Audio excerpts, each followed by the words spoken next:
Hey, you super niche online cycling fans. We've got Wednesday night race again. Sorry, getting this up a little late. Kind of forgot about it this weekend. You know, it's Christmas time, putting up trees and stuff. All right, so what do we have in store here?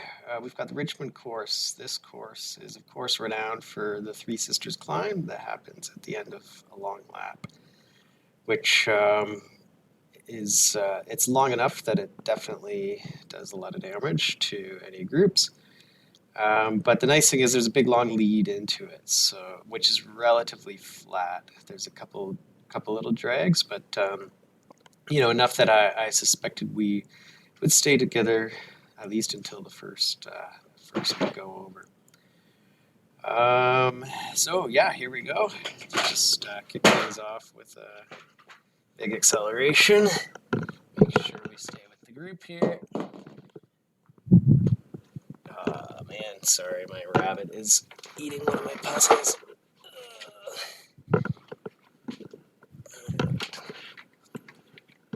Take care of that for a second. Sorry about minor distraction. All right, so the nice thing about starting with a B group altogether instead of connecting with the A's is that the start is strong, but it's not absurd. So you can see about 5.5 watts per kilogram to keep in the group. Now, the interesting thing is now that we're over 100 riders, you do get splits in some unexpected places. So off the start, we will get some splits. But here I'm in what, 40th, kind of 50th, 30th. So, you don't have to be right on the nose of it because the guys up the front are probably still doing 5+ watts per kilogram. And you're seeing some use of power ups for people to make sure that they stay on the front. But honestly, I didn't find, and I haven't found the starts too terrible now that we're just in B.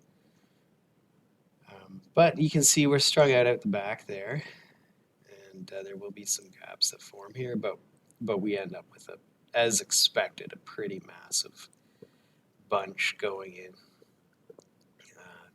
towards the climbs here. So I'm going to speed it up in a second, but I just wanted to show the start there. So I'm at about FTP at this point, which is just fine. All right, so now we just get trucking along here. And like I said, it's pretty uneventful for much of this course up until the finish. There is this kind of bit of a steady drag up here. And so you see the group going off a little bit.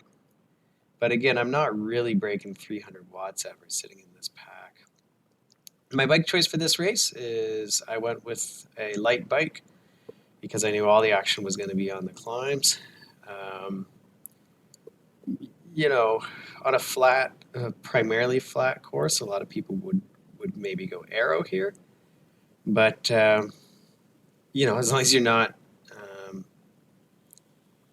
just a little bit of banter there, as long as you're not out the front, it doesn't really matter. You're in the pack here. The light bike, I suspect once you have the draft effect is going to be almost no different from any other bike.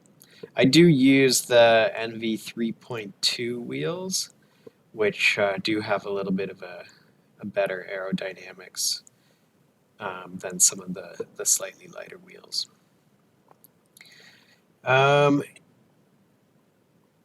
In terms of some folks you might recognize, we've got Nick Yardley in here, which is great.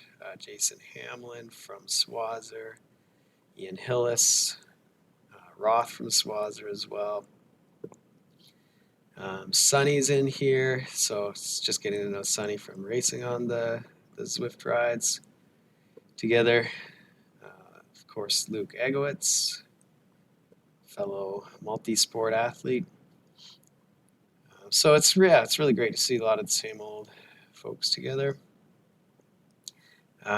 Now, the other interesting factor that's starting now is that the Ontario, so this is the Canada race, the Ontario racing is starting on Wednesday night, or on Saturdays, I mean. So this is the last Wednesday before a potential Saturday race. Now, I ended up not racing the Saturday race. I had signed up initially, but made the choice that I can't race Mondays, Wednesdays, and Saturdays. It just gets into to silly territory. So my plan is probably to do Mondays and Wednesdays.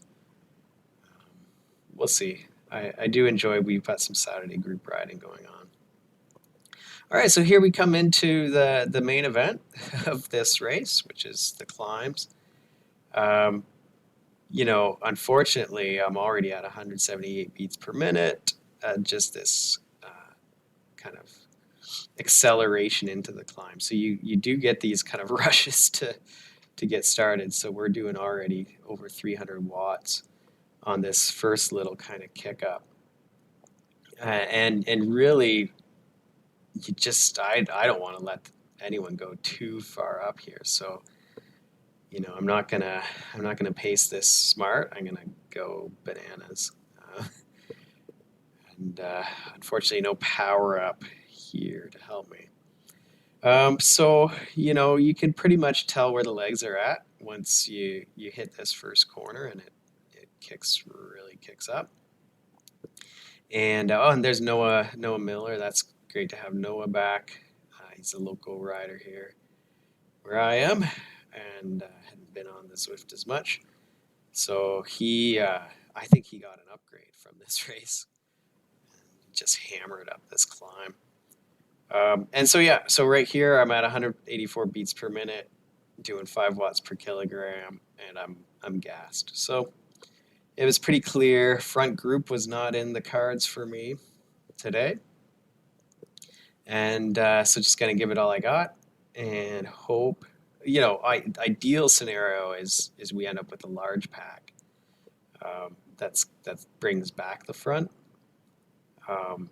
But the problem with this is that's only the first of the 3 sisters to climb. And so it really prevents that kind of reforming of groups because 189 beats per minute, yikes. Because you're just going to recover for a couple of seconds. And so everyone's like doing smart. If I wasn't already max, I'd be trying to go with these guys to try to get a little bunch back together again. But you go down this downhill that's about half the height of that first climb, maybe 2/3 of it, and then you're climbing again. So it does prevent that natural kind of clustering that happens off of most, like if you do the Watopia with the KOM, where it's a single climb, you'll often get the regrouping and then the catch. But here it's like, okay, we're just starting to recover. I'm still over 180 beats per minute, and we hit the next climb, 11%. Oh yeah, so this was the ultimate pain. There's a little group just blowing by me. Oof. There's Musso. He's another local rider going on by me. And then there's still the longest climb to come. This one's the short one, kind of short, sharp. And we get another recovery, and we go downhill this time about the total height of the climb. And then the third climb there is about the same height, but it's longer. It levels a little bit. So now I'm like in no man's land here. Use my arrow so that I at least get a little something on the downhill by myself, since I don't have any draft effect. I can see folks catching up behind me there. So I am kind of hoping that maybe a pack will pick me up or something. Except for the pack that picked me up on that second climb went rolling right by me. So I don't know if it's, yeah, basically I'm screwed at this point in terms of the front. So you can actually start to see it happening already, is that it's 2 groups forming up front there, which is exactly kind of how it plays out. is I end up in essentially third pack. So those guys off the front pack, I can't like. So I'm definitely not an anaerobic. I'm entirely an aerobic engine. I excel at time trials. I kind of stink at crits, and so this triple climb business, 3 short climbs is just not my forte. Give me one long climb, like let's all just race up the Alp together, where it's basically essentially a time trial. Um, but these short, super anaerobic efforts, it's just not my bag, which is fine.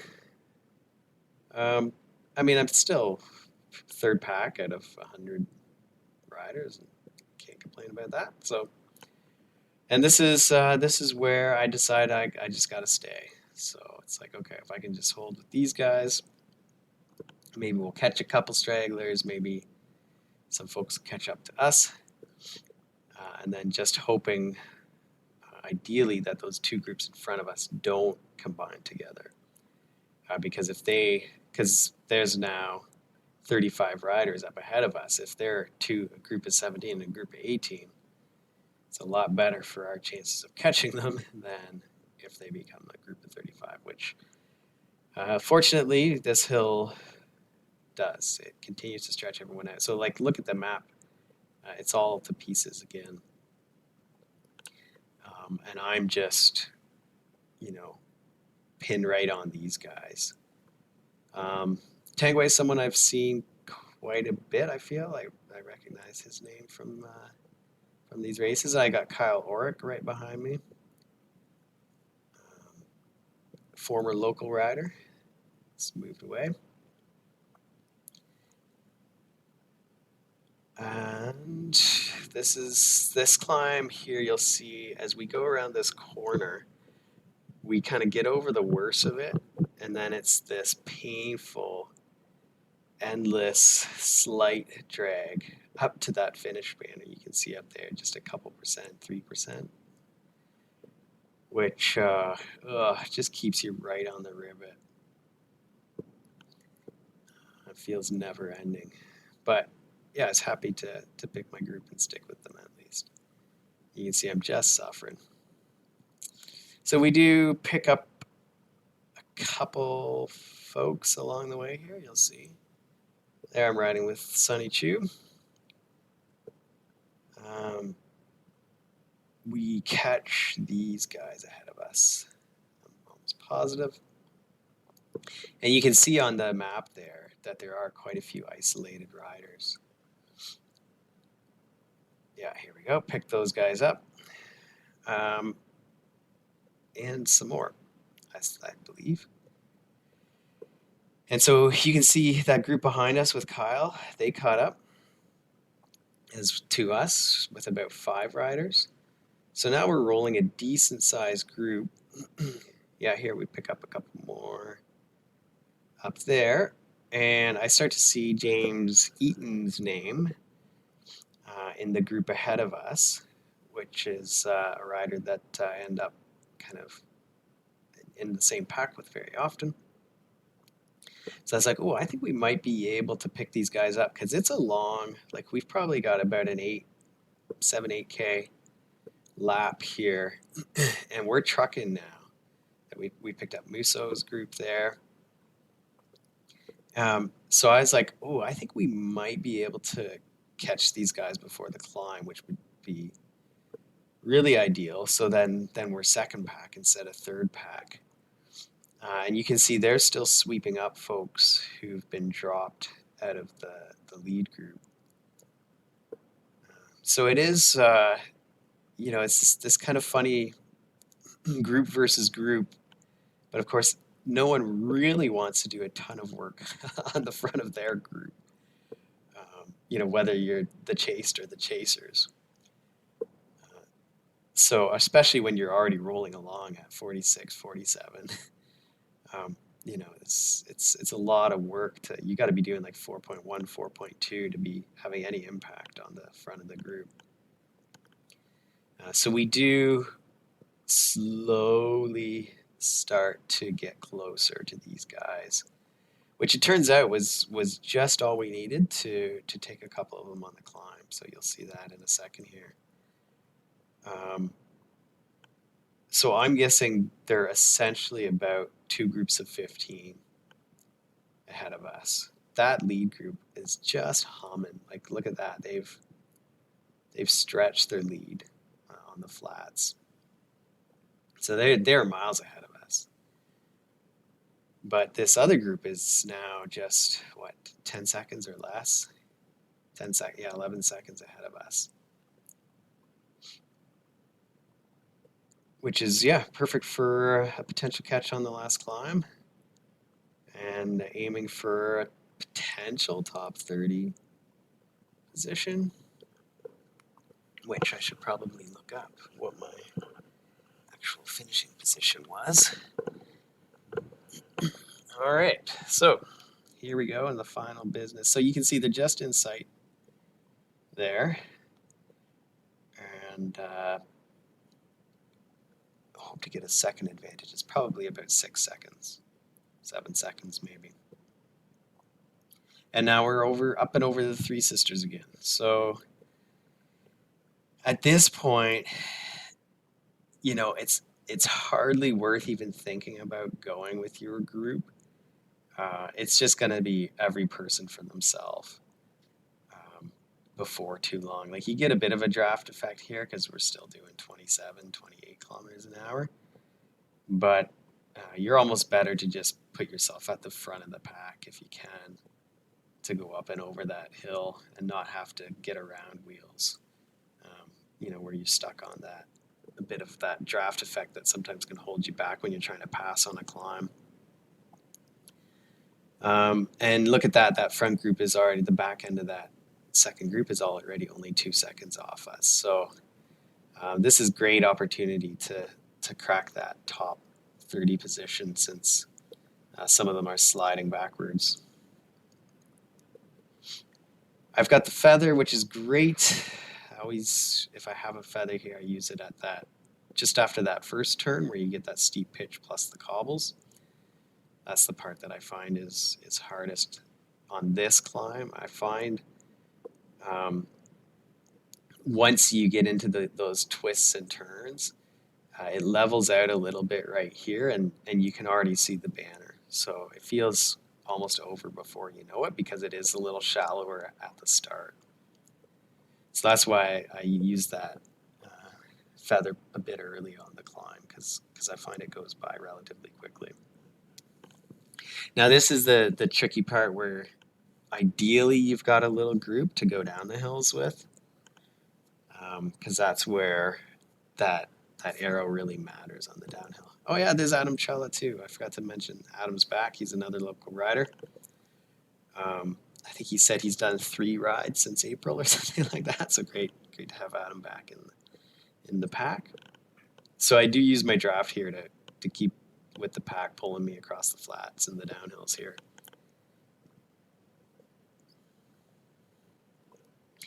And 37th, so this is great. Making the positions that I hoped I would make. And you can see, like, the lead pack is already gone, but that second pack is now in absolute shards. Look at that. They've got 3 little groups of probably 3, 4, 5 riders each. And here we're rolling a group of 9 down this hill. So that's going to put us with great pace into the second climb, which again is the short climb, the short, sharp one. So you can see we gained, by hitting that hill as a group of 10, we gained probably 4 seconds right there on the riders ahead of us, which is super, super convenient. And then it's just a matter of ticking over this second climb, hoping for a group of friends to carry down the hill to the final foray.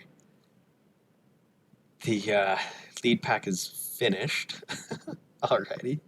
Gosh, who are these B riders that can climb at 7 watts per kilogram 3 times in a row. Each lap. Oh man. It's just really cool actually seeing everyone's different skills and how like you can have riders who have the same watt per kilogram average over the course of a race, but have just like incredibly different physiology going on between the aerobic and the anaerobic style riders. All right, so we've got a nice little group trucking down this downhill again, just like rushing these little groups from that second pack on the way into the final countdown. Now I've got an arrow, so that's not great. I would have loved a feather there. Or even the other thing you can do is if you get a draft, is you just go into the climb at the back of your pack and you let them at least pull you up the first 15 seconds of the climb.